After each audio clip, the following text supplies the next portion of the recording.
4 dan di kelas 3 ya. Kelas 3 kelas 4. Kelas 2 maaf. Kelas 2 dan di kelas 6. Jadi setiap anak itu unik ya Bu.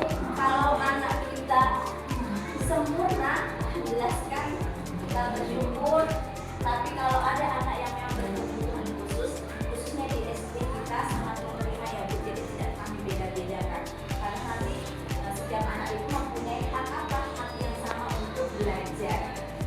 Kemungkinan anak yang berkebutuhan khusus itu mempunyai cara belajar yang berbeda dan dia biasanya memiliki potensi lain.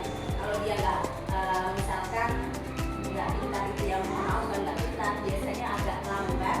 Itu biasanya dia kinestetik atau memiliki kelebihan di bidang seni dan olahraga. Lalu selanjutnya anak-anak seperti itu apakah kita buang atau kita dukung Bu? Harus kita dukung. Jangan kita terus anak berkebutuhan khusus tidak kita terima, jangan ya Bu. Harus kita dukung agar apa? Agar anak tersebut merasa aman dan percaya diri. Kemudian selanjutnya apa yang harus dilakukan sekolah? Di sini kami SD 2 Bandar Sakti menceritakan lingkungan ramah anak ya Bu. Jadi tidak kami beda-bedakan mau anak itu pintar, berkebutuhan khusus ataupun dia berketerbatasan mental, itu tetap kami dampingi, tidak ada pembedaan. Menyesuaikan pembelajaran, jadi anak tersebut tetap kita ajari dengan cara metode yang berbeda.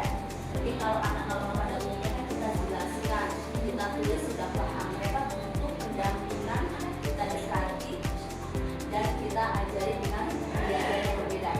Memberikan pendampingan, guru selalu memberikan pendampingan. Kemudian yang terakhir itu berkolaborasi. Jadi tidak hanya orang tua pun kita ajak untuk kolaborasi. Tapi alhamdulillahnya kemarin kita sudah tes ya di kelas tidak ada yang berkebutuhan khusus. Akhirnya kita harus sosialisasikan bahwasanya di SD kita ini memang ada, dan mungkin ibu-ibu juga sudah tahu ada beberapa anak yang berbeda dengan temannya. Itu tidak boleh kita eksekusi, jadi kita harus dukung, kita rangkul, kita ajak untuk bersama belajar di SD kita. Kemudian selanjutnya peran orang tua itu sangat penting Bu. Jadi jangan kita harus mendengarkan anak, berikan apresiasi atau berikan pujian kalau anak itu pasti punya kecerdasan yang berbeda. Nah kemudian ada komunikasi juga Bu. Selain itu menciptakan kebiasaan yang positif. Yang terakhir, hal yang perlu kita bangun bersama antara wali murid dan sekolah, yaitu yang pertama, hindari untuk memberi label atau membandingkan anak. Ya Bu, ini sebenarnya sering bagi kita ibu, kadang-kadang kita suka bandingin anak kita. Itu loh pintar, itu loh ini, itu loh lomba menang ini, itu loh ini. Jangan ya Bu, walaupun anak kita anak normal, tapi usahakan jangan kita banding-bandingkan.